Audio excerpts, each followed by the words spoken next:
Hi guys, it's Yana here. So today I want to talk about the importance of not letting your fire go out. So I'm going to start reading from Luke 24 verse 32.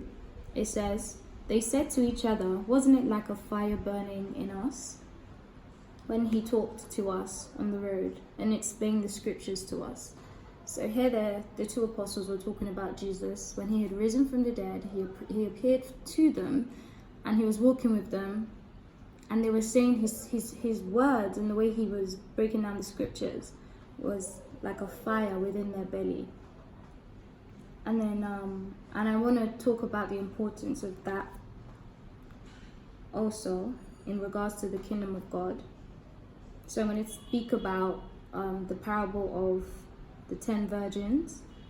This is found in Matthew 25.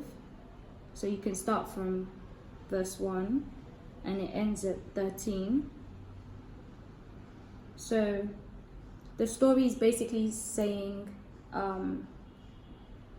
it's basically talking about the importance of you know, when they say, "Oh Lord, I want my oil, let my oil overflow," you know, it's because you're going to also need more in your dry seasons. So it's not like you pray enough and then that particular amount of oil you have, you know, it can't sustain you to situate, you know, when you're dealing with situations, you know, of drought and you're going through a lot of rough times. So the extra oil, you know, Lord, let my cup runneth over, you know, is really important because it will allow you to be sustained in your dry seasons. So with the wise virgins, they were able to sustain and have a level of overflow of oil, which allowed them now to be ready for Christ, because their lamps were burning. And you know, it's basically referring to, like, you know, when Jesus comes as a thief in the night, you know, are you going to be ready? Are you sleeping, or are you up, creating the oil, the anointing to keep the fire within you burning and sustaining? So when God comes, he can now see in the night, okay, that's my fire. You get raptured up, that's my fire. You get raptured up. But the foolish virgins, what they were hoping to do, because their anointing oil wasn't able to sustain their fire burning. So what now happened is they now started to ask the ones who had enough fire, who had enough oil, you know, had an overflow of oil.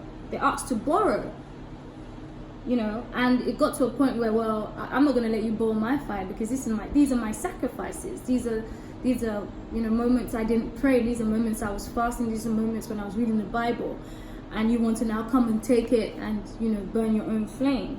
So what they were now forced to do is run to the store. It said here, you know, run and quickly somehow get their own oil. But by the time they had come back, the door had been closed. And this is the door in the sense, the kingdom of God had already raptured, you know, the ones that were prepared.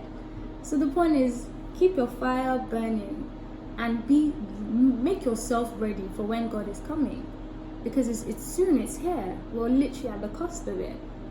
God is like, yeah. So it's so important to keep your fire burning. How do I keep my fire burning? And you ask, read in the Bible. It says here, you know, they refer to Jesus talking as, you know, burning. So he was explaining the scriptures and it was like a burning. So reading your Bible, praying, fasting, you know, and God will lead you.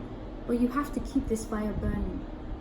You know, it's also your light. It's like, you know, you're a light in the darkness. And you know, if your fire is dim, how do you withstand all nonsense? If the light is bright, it's almost like when you stand in front of a car, and the beams of the car are like at the brightest, you can, whatever's coming at you won't even be able to see you.